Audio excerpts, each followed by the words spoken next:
We are making significant progress. In just 3 weeks, we have moved these companies further than anyone thought was possible. Major developments in the negotiations between auto workers and the United Auto Workers Union. UAW President Shawn Fain announcing a breakthrough in what he says will dramatically change negotiations. Tesla cutting prices again. Seriously, again? Again. It's a very unique mega cap because the revenue growth is about 40% compared to the 0% to 10% that we see for other well-known mega caps. So it's a very unique story. All that and more. So let's get to it. Despite the jobs report being hotter than expected, Tesla actually closed up on Friday, closing in around $260.50. For the week, Tesla up 3.8%. For the month, up 5.8%. Going back 90 days, Tesla is down 6.4%. Year to date, Tesla up almost 120%. Going back an entire calendar year, Tesla is up over 11%. For the most part, I'd say the stock is trending in an upward direction. But let's not forget, this stock has a 52-week low of $101.81 and a 52-week high of just under $300. Despite all the uncertainty surrounding the stock market, there is one thing for certain. Tesla will continue to remain volatile as f***. I wish I were here to announce a tentative agreement at one or more of these companies, but I do want to be really clear. We are making significant progress. In just 3 weeks, we have moved these companies further than anyone thought was possible. Well, that was UAW President Shawn Fain speaking just moments ago. And for more, let's bring in Bloomberg Detroit Bureau Chief David Welch. And David, this is the first time in 3 weeks that we haven't actually seen the strike expanded necessarily, but there's still a lot of distance here. Yeah, I think there is, but it's also probably the most positive that UAW President Shawn Fain has been. I think the big breakthrough, in fact, he said the big breakthrough is that General Motors has agreed to some sort of foundation that will bring future battery workers into the UAW's master agreement, which is what they're working on right now for the next 4 years. No specifics on it in terms of pay or compensation or how it's going to be handled, but it's a pretty big concession because automakers are worried about the profitability of electric vehicles going forward, and they're going to be paying higher wages for the workers who make the battery cells that go into them. Both Ford and General Motors have brought enough to the bargaining table not to further the expansion of the strikes. It would appear these legacy automotive manufacturers are finally understanding what it's going to take to keep their factories running, present and future. Well, I mean, this does appear to have been one of the big sticking points, and I guess the fact that we're learning there's been some sort of commitment by that, at least with GM, is certainly encouraging. What about some of the other big issues, though, David, that we know were on the table here? Have they made progress on any of those? It sounds like they have on pay. Ford has upped its offer on pay raise to 23%. The other two companies are still at 20%, but they were all stuck around 20% for the past few weeks in terms of offers, so it sounds like Ford's budging there and the others will probably have to follow. Pensions are the one issue I think he didn't talk about. It's still outstanding. There's still a lot of back and forth on that. I don't think they'll go back to these defined benefit pension plans that were a thing of that, you know, I go back to the 90s when steel and rail companies went bankrupt and later GM and Chrysler did, with pensions being one of the big liabilities. They're not going to want to go back to that, but I think the union will get some sort of enhancement to the 401k plans. But I think that's one of the big issues on the table. There are always a lot of things around work rules that do cost the companies money that they're less of a headline item, I should say, but they are important in these agreements. You got to remember the UAW contracts are 600 or 700 pages, so there's a lot of stuff in there. Yeah. But those are the big issues, and it sounds like in terms of pay, in terms of cost of living, and now battery plants, there's progress on different fronts of the three companies on all of these things, to the point where the union doesn't believe they have to expand this. Major developments in the negotiations between auto workers and the United Auto Workers Union. UAW President Shawn Fain announcing a breakthrough in what he says will dramatically change negotiations. Take a listen. We were about to shut down GM's largest moneymaker in Arlington, Texas. The company knew those members were ready to walk immediately. And just that threat has provided a transformative win. GM has now agreed in writing to place their electric battery manufacturing under our National Master Agreement.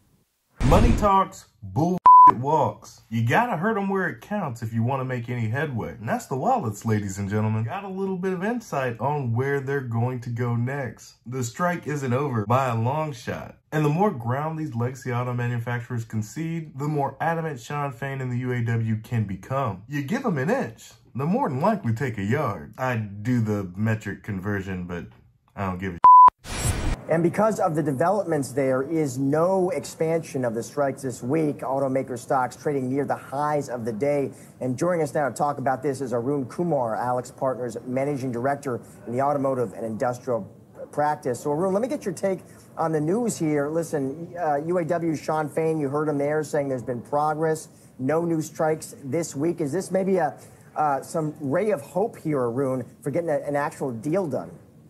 I agree. I think this is a great development for both the auto OEMs, automakers, as well as the UAW, because it allows us towards a path where we can actually get back to doing business, which is to produce cars and sell great vehicles that consumers are looking for, which is in great demand. I had to laugh. Josh and I both had to laugh when we saw Shawn Fain's T-shirt that he was wearing as he was making this latest announcement, Eat the Rich. And obviously, his rhetoric has been sort of anti-quote-unquote fat cats or what have you at the top of the automakers. You know, there he is. We're showing the picture of him in that shirt again.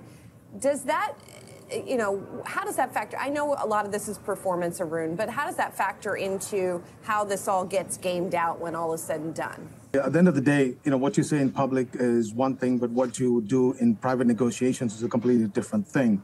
I think when you look at private negotiations, you're looking at basic facts and data to make decisions. And I think the crux of the matter, if you think about it, is that, you know, EVs require less labor hours to produce, which means that, you know, the UAW is concerned about how they're going to keep up with that, you know, transition to electric vehicles. And, you know, the one way of looking at this is if you bring in more manufacturing back into the UAW and into North America, it's going to help them both from producing great vehicles as well as making sure that their labor force is fully participating and is able to earn a living like they've done in the last 30, 40, 50 years.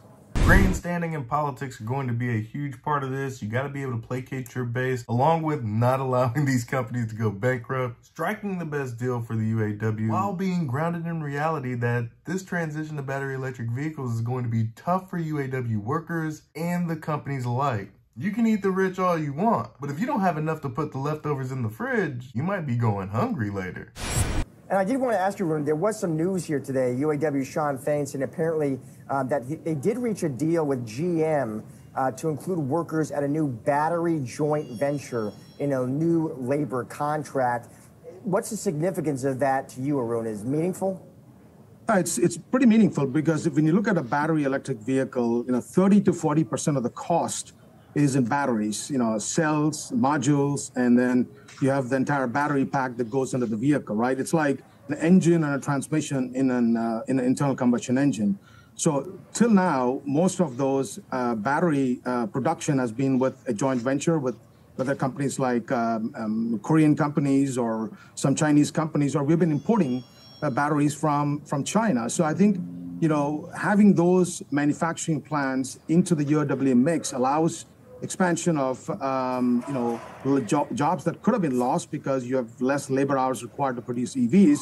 Now, you want to make sure that you're not losing more of that, you know, with batteries, because if those are outside the master services agreement, as Shawn put it, then you have less and less labor that's required to assemble the rest of the vehicle. So that's been a big concern and a crux that, you know, had to be sorted out. And I think that's a great sign of progress that we have seen with this announcement. This is what it's going to come down to, folks. The cost to produce battery electric vehicles is going to be what determines whether or not foreign automakers are able to bring their vehicles over here to the United States. If Ford, GM, Stellantis can't afford to keep pace even with the IRA and these tariffs, and their vehicles are of price parity despite all the advantages, they're still going to lose, folks. This is a type wire act with no net underneath. There's probably a splash zone in the front row. Tesla cutting prices again. Seriously, again? Again, they keep on rinse repeating, and I'm rinse repeating your outfit, so thank you for letting me be color coordinated today. It's interesting, isn't it, that we're seeing in this fight versus inflation, in this fight against a consumer that we're concerned about slowing down purchases, once again, Elon Musk just signals he is not worried about taking profitability down to keep the sales being buoyed. And basically it's because they're able to produce more. There's less of a supply chain angst around the chips. They're able to, having slowed down production in the third quarter that caused everyone by surprise, only pumping out, what, 435,000 cars. They're now managing to ramp up, manage to dial down the price, and what we're seeing about $1,250 taken off some of the lower range Model 3s and Model Ys. Yep. Higher range, you're seeing about $2,250 knocked off. It would appear the retooling of the factories is done for the foreseeable future. It's time to pump up the volume, folks. Owning a Tesla has never been cheaper. Now, of course, with this macroeconomic environment, any big purchase will be moderately more expensive than it would be 2 years ago. But Tesla is making the purchase damn near irresistible. I suppose you can do this when you have industry-leading margins. And despite the continued price cuts, I'm willing to wager that they have industry-leading margins by the end of the year anyway. They may not be 25–30% margins, but they'll still be industry-leading. And is this a reaction to higher rates? I imagine that a lot of people buy these cars on credit, and the cost of that credit is going up. I'm wondering if the price cut is commensurate with the increase in the cost of financing. Well, Elon Musk definitely has warned that the macro environment, he's not afraid to go out there and say, look, if you keep on hiking up rates, this is going to be a significant impact on corporate America. So maybe that is him signaling that he has to keep on taking down the price point. This is also, though, a competitive space. We've just seen BYD over in China almost neck and neck in terms of the amount of cars that they're producing now. I think they produced 430,000 in the third quarter, and Elon managed to pump out 435,000. So men lie, women lie, numbers don't lie. And it is true that they are neck and neck when it comes to the volume produced. What's the average selling price of a Tesla vehicle compared to a BYD vehicle? Oh, you never thought to ask yourself? Don't worry, I got you, bro. Tesla has an average selling price of $46,000, while BYD battery electric vehicles are about an average price of $25,000. If Tesla has 2 million units sold in 2023 and BYD has 1.5 million battery electric vehicles sold in 2023, then Tesla would have $92 billion of auto revenue and BYD would have $37.5 billion in battery electric vehicle revenue. So when you hear the mainstream finance media saying that BYD is on the heels of Tesla, Tesla is still dominating in sales, while the average selling price of a Tesla is double that of BYD. What do you think's gonna happen as Tesla continues to drive down the average selling price? You don't think that'll bleed into the BYD sales of these cheaper, inferior battery electric vehicles? Now, don't get me wrong, they're probably very decent cars. They're just not Teslas.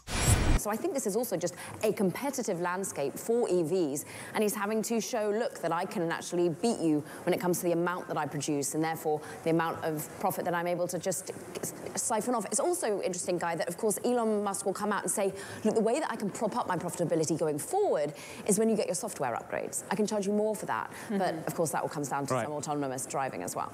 Yeah, you know what's so interesting is that on first blush, you're like, ooh, maybe it's a demand problem. But I think you're totally right. It's just, he can do it. Like, he can undercut the competitors, and particularly the ones in the U.S. He can do it. It also shows that he can also change the price on Monday and actually raise prices. But the idea that, like, I can just make these cars cheaper and I can deliver them, therefore, thus, this is the new model. And ding, ding, ding, ding, ding. Tell her what she's won, Johnny. Your mother.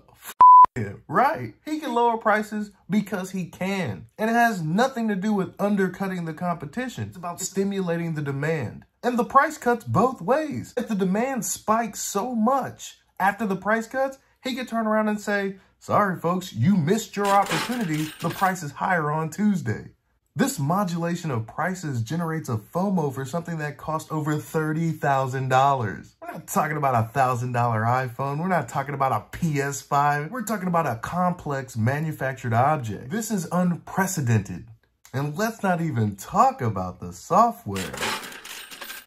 It seems like some of these individuals in the mainstream media are starting to understand the opportunity of the over-the-air software update and the transformative power that full self-driving provides for the consumer. I can't drive this point home hard enough. Tesla is in a league of its own. I mean, it feels like every week, if not every day. I think it was only a couple of days ago he stripped down some of the price point on the new extended range Model Y. So we're already seeing that he sort of just does it on a daily whim, as you say. Notably, we'll have to see how it responds to demand.